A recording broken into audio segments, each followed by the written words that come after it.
As 10 visões proféticas escritas pelo apóstolo João, mais impressionantes e simbólicas do livro do Apocalipse que podem já estar acontecendo. Também conhecido como o livro da Revelação na Bíblia cristã, este livro é reconhecido por seu conteúdo profético sobre o fim dos tempos. Prepare-se para entrar nas profecias mais arrepiantes deste poderoso trabalho apocalíptico. Embarque conosco neste novo e intrigante relato. Então já deixe o seu like no vídeo e a sua opinião nos comentários sobre o que você acha que já está acontecendo nos tempos atuais. Primeiro, os 4 cavaleiros do Apocalipse são uma visão aterrorizante descrita neste livro. Representam figuras montadas em cavalos brancos, vermelhos, preto e pálido, simbolizando respectivamente a conquista, a guerra, a fome e a morte. Esses cavaleiros personificam os julgamentos divinos que cairão sobre a terra, como mencionado nos versículos 2 a 8 do capítulo 6 do Apocalipse. O primeiro cavaleiro, montado em um cavalo branco, simboliza a guerra. Sua presença desencadeia conflitos violentos e sangrentos que destroem nações e adicionam a humanidade ao desespero. A espada que ele empunha representa a violência e a destruição que permeiam o mundo. O segundo cavaleiro cavalga em um cavalo vermelho e personifica a fome. À medida que a escassez de alimentos e recursos avança, espalha-se, deixando milhões de pessoas sofrendo de fome e desespero. A balança que ele carrega em sua mão simboliza a distribuição desigual de recursos e o sofrimento resultante. O terceiro cavaleiro, montado em um cavalo preto, representa a peste e as doenças. Com sua aparência espalha epidemias mortais que dizimam a população. Seu equilíbrio sugere como a morte é medida e realizada incansavelmente. O quarto cavaleiro, andando a cavalo pálido ou esverdeado, personifica a morte. Sua chegada em si traz consigo a morte em massa e o colapso da vida como a conhecemos. Ele é quem recolhe as almas dos falecidos. Explicar os horrores que a humanidade enfrentará. Os eventos atuais na Terra, como os conflitos armados em Israel e na faixa de Gaza, Rússia e Ucrânia, refletem os temas descritos nas Sagradas Escrituras sobre os cavaleiros do Apocalipse.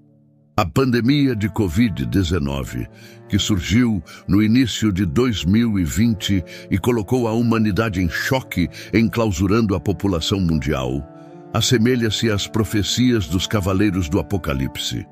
Segundo, a grande tribulação é descrita como um momento de sofrimento incomparável que afetará a humanidade. Revela-nos a magnitude e a intensidade da tribulação que será desencadeada no fim dos tempos. Será um período de sofrimento extremo, onde a humanidade enfrentará calamidades, perseguições e desafios incomparáveis. Mas também nos é mostrada esperança em meio a essa tribulação.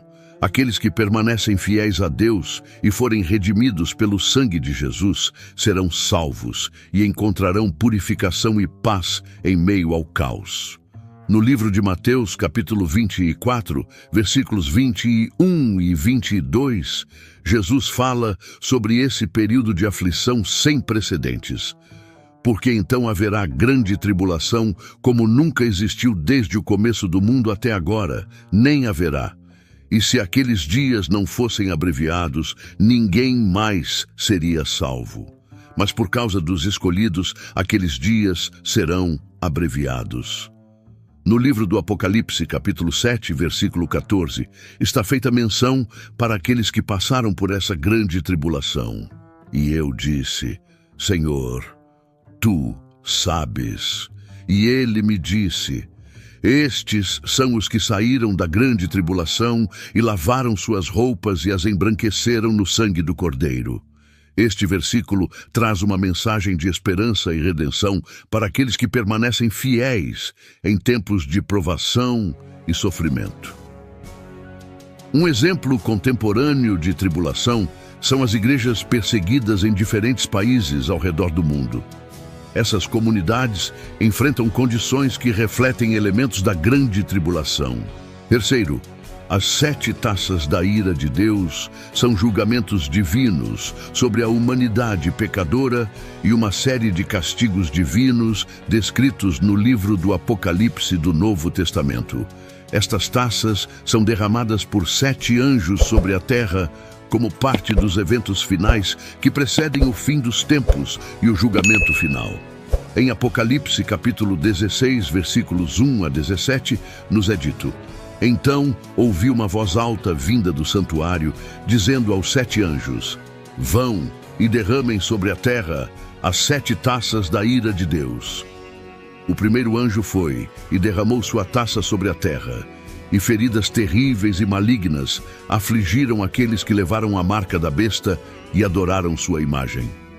Cada taça traz consigo uma praga ou desastre específico que causa sofrimento e aflição à humanidade. Por exemplo, a segunda e a terceira taça transformam mares e rios em sangue, resultando na morte das criaturas marinhas e na poluição da água. A quarta taça provoca intensas queimaduras e calor do sol, causando sofrimento devido à exposição ao calor extremo. A quinta taça aflige o trono da besta com trevas, simbolizando a queda espiritual e moral do poder do mal. A sexta taça é descrita em Apocalipse, capítulo 16, versículos 12 a 16, onde o rio Eufrates seca para preparar o caminho para os reis do Oriente. E a sétima taça traz relâmpagos, trovões, terremotos e, contudo, o livro do Apocalipse também nos mostra que aqueles que se arrependerem e se voltarem para Deus podem escapar da justa ira vindoura no dia do julgamento. Quarto, a marca da besta é um símbolo de lealdade ao anticristo e representa a condenação eterna. Mencionada no capítulo 13 do livro de Apocalipse, nos versículos 16 e 17, nos diz que ele fez com que todos, pequenos e grandes, ricos e pobres, livres e escravos, recebessem uma marca na mão direita ou na testa, para que ninguém pudesse comprar ou vender, exceto aquele que tivesse a marca, o nome da besta ou o número do seu nome. Este verso destaca a imposição da marca como um requisito para transações comerciais e como forma de controle. Enquanto isso, em Apocalipse, capítulo 14, versículos 9 e 10, nos é dito: Se alguém adorar a besta e a sua imagem e receber a marca em sua testa ou em sua mão, também beberá do vinho da ira de Deus, que foi derramado sem mistura no cálice da sua ira, e será atormentado com fogo e enxofre diante dos santos anjos e do Cordeiro. Este versículo destaca as graves consequências espirituais para quem escolhe adorar a besta e receber sua marca, desviando-se assim do caminho de Deus. A marca da besta é um lembrete da importância de mantermos nossa identidade em Cristo e resistirmos a qualquer forma de idolatria. Quinto, a besta e o falso profeta são duas figuras proeminentes no livro do Apocalipse que emergem como agentes do mal durante o julgamento final. A besta é descrita como um ser poderoso e opressor que busca subjugar a humanidade. É identificada pelo número 666, que simboliza a corrupção e oposição a Deus, conforme mencionado em Apocalipse, capítulo 13, versículo 18. Aqui está a sabedoria. Aquele que tem entendimento, calcule o número da besta, pois é número de homem. Seu número é 666. A besta exercerá autoridade e influência sobre muitos, levando-os a adorar tudo o que não é divino. Por outro lado, o falso profeta surge como um líder religioso, enganador que apoia a besta, realiza falsos milagres e desvia as pessoas do caminho da verdade. Em Apocalipse, capítulo 19, versículo 20, é mencionado: Mas a besta foi capturada, e com ela o falso profeta que tinha feito sinais diante dela, com os quais enganou os que receberam a marca da besta e adoraram sua imagem. Ambos foram lançados vivos no lago de fogo que arde com enxofre. O falso profeta é uma figura manipuladora que procura persuadir outros a seguirem um caminho falso e distorcido, afastando-os da fé verdadeira e da devoção. Essas figuras representam forças espirituais malignas que, de acordo com os escritos, serão derrotadas no desfecho apocalíptico, que levará à vitória final do bem sobre o mal. Sexto, a Batalha do Armagedon é especificamente descrita nos capítulos 16 e 19. Este evento apocalíptico tem um grande significado simbólico e espiritual, representando o confronto final entre as forças do bem e do mal. No capítulo 16, versículo 16, é mencionado o nome Armagedon, que vem do hebraico Har Megiddo, que significa montanha de Megido.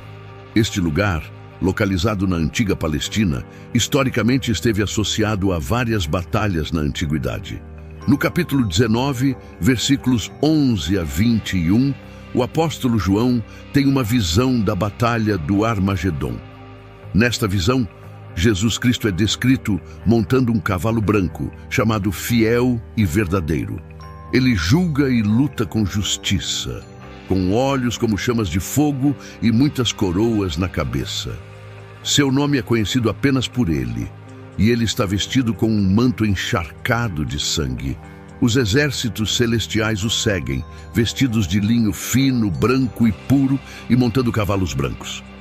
De sua boca sai uma espada afiada, com a qual ele ferirá as nações. Ele as governará com um cetro de ferro. Em seu manto e em sua coxa está escrito o nome: Rei dos Reis e Senhor dos Senhores. Um anjo chama as aves do céu para se reunirem para o grande banquete de Deus, onde comerão a carne dos reis, dos generais, dos cavalos e cavaleiros, dos livres e escravos, pequenos e grandes. A besta, os reis da terra e seus exércitos se unem para fazer guerra contra aquele que está montado no cavalo e seu exército. No entanto, a besta e o falso profeta são capturados e lançados vivos no lago de fogo que queima com enxofre, enquanto os outros inimigos são derrotados pela espada que sai da boca daquele que está no cavalo e as aves se fartam com sua carne. A Batalha do Armagedon representa o clímax da luta espiritual entre o bem e o mal. É o momento em que Jesus Cristo, como Rei dos Reis e Senhor dos Senhores, derrota as forças do mal e estabelece seu reino eterno de justiça e paz. A batalha culmina na derrota dessas forças do mal e na vitória de Cristo. Sétimo, a ressurreição celestial dos mortos, de acordo com as Sagradas Escrituras, é a grande esperança de todos os que acreditam em Jesus. No final, haverá um tempo em que os mortos ressuscitarão e os salvos viverão eternamente com ele. Aqueles que estão salvos não precisam temer a morte, pois sabem que serão ressuscitados para a vida eterna. A Bíblia deixa claro que a ressurreição é uma realidade e não uma metáfora. Realmente acontecerá, e a prova disso é que Jesus ressuscitou para a vida eterna, mostrando que este é o destino de todos os que nele acreditam. Em 1 Coríntios, capítulo 15, versículos 21 e 22, o apóstolo Paulo nos diz: Assim como a morte veio através de um homem, também por um homem veio a ressurreição dos mortos. Pois assim como em Adão todos morrem, em Cristo todos serão vivificados. Aqui, Paulo fala sobre como a morte entrou no mundo devido ao pecado de Adão. Mas a ressurreição dos mortos veio através do trabalho de Jesus Cristo. Em outras palavras, a morte é uma consequência do pecado, mas a vida eterna é um dom de Deus para aqueles que acreditam em Jesus. A ressurreição dos mortos ocorrerá no fim dos tempos, quando Jesus voltar. Todas as pessoas que existiram serão ressuscitadas e julgadas por Deus. Alguns receberão punição eterna, enquanto outros receberão a vida eterna. Deus julgará a cada um segundo suas ações na vida. Aqueles cujos nomes não estão escritos no livro da vida serão lançados no lago de fogo e sofrerão condenação eterna. Esta é a segunda morte. Na ressurreição, os salvos viverão eternamente com Deus. Não haverá mais morte. Todos viverão para sempre, recebendo a vida eterna diretamente de Deus. Oitavo, a Nova Jerusalém é descrita nos capítulos 21 e 22 do Apocalipse. A Nova Jerusalém é a cidade santa que desce do céu à terra, cheia de simbolismo religioso e representando o cumprimento final do reino divino de Deus. A cidade é apresentada como uma cidade celestial, símbolo da morada eterna dos justos. É descrita em grande detalhe, destacando sua beleza, perfeição e santidade. Possui grandes muros altos feitos de jaspe e 12 portas, cada uma feita de uma única pérola. No seu centro, existe uma grande praça com um rio da vida fluindo e uma árvore da vida que cresce em ambos os lados do rio. A cidade brilha com a glória de Deus, e não há necessidade de sol ou lua, visto que a glória de Deus a ilumina e o Cordeiro é a sua lâmpada. A Nova Jerusalém é habitada por aqueles que foram salvos e servem a Deus dia e noite. Em Apocalipse, capítulo 21, versículo 2, disse: "E eu vi a cidade santa, a Nova Jerusalém, que descia do céu, da parte de Deus, preparada como uma noiva adornada para o seu esposo." Esse simbolismo é poderoso, representando a promessa de um novo começo, um renascimento ou um estado transformado para a humanidade e o mundo como um todo. A imagem da Nova Jerusalém é frequentemente interpretada como a promessa de um lugar celestial ou uma futura realidade espiritual, onde aqueles que são fiéis e justos viverão em comunhão com Deus. Nono, as duas testemunhas. Essas duas figuras proféticas são apresentadas como testemunhas especiais que proclamam a verdade divina antes da vinda de Jesus Cristo. Em Apocalipse, capítulo 11, versículo 3, nos é dito: "E darei poder às minhas duas testemunhas, e elas profetizarão por 1260 dias, vestidas de pano de saco." Essas testemunhas são descritas como duas oliveiras e dois castiçais que estão diante do Deus da terra. Durante seu ministério, elas possuem o poder de transformar água em sangue e de fechar o céu para que não chova durante os dias de sua profecia, além de ferir a terra com pragas, demonstrando assim a autoridade divina que lhes foi conferida. Se alguém tentar machucá-las, fogo sairá de suas bocas e consumirá seus inimigos. Assim, aqueles que tentarem lhes causar danos serão mortos. No entanto, quando o seu testemunho chega ao fim, a besta que surge do abismo fará guerra contra elas, derrotando-as e matando-as. Os corpos das duas testemunhas serão expostos na praça da grande cidade onde Cristo também foi crucificado. Por 3 dias e meio, pessoas de todo o mundo testemunharão seus corpos e não permitirão que sejam enterrados. Depois de 3 dias e meio, Deus lhes dará novamente o espírito da vida. E as duas testemunhas se levantarão, aterrorizando os homens. Então uma grande voz do céu os chamará, e eles subirão ao céu em uma nuvem diante dos olhos de todos os seus inimigos. Resumindo, as duas testemunhas, mencionadas no livro do Apocalipse, são duas figuras proféticas que proclamam a verdade e o poder de Deus nos últimos tempos. O ministério descrito no capítulo 11, versículos 3 a 12, é um testemunho marcante de fidelidade divina e um chamado ao arrependimento. Embora sejam assassinadas, sua ressurreição mostra o poder de Deus sobre a morte e sua vitória. 10º, o julgamento final, no contexto do Apocalipse, é descrito como o momento culminante em que Deus realiza o julgamento de todas as almas humanas, vivas e mortas. A descrição do julgamento final no livro do Apocalipse é rica em simbolismo e imagens apocalípticas que retratam este evento como um período de grande significado e transformação, ligada ao retorno glorioso de Jesus Cristo.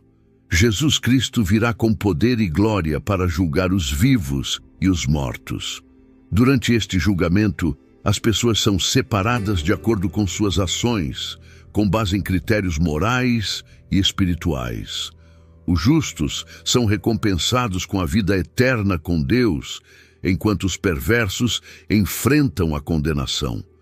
Também se acredita na ressurreição dos mortos, onde aqueles que morreram são devolvidos à vida para enfrentar o julgamento final. Depois que o julgamento final ocorrer, haverá uma restauração do mundo, um tempo em que o céu e a terra serão transformados, e Deus criará um novo céu e uma nova terra, livres do mal e da corrupção. Durante o julgamento final, o mal é finalmente derrotado, e Satanás e as forças do mal são julgadas e condenadas à pena eterna. Essas visões são poderosas não apenas pela intensidade dos acontecimentos descritos, mas porque trazem mensagens eternas de esperança e justiça.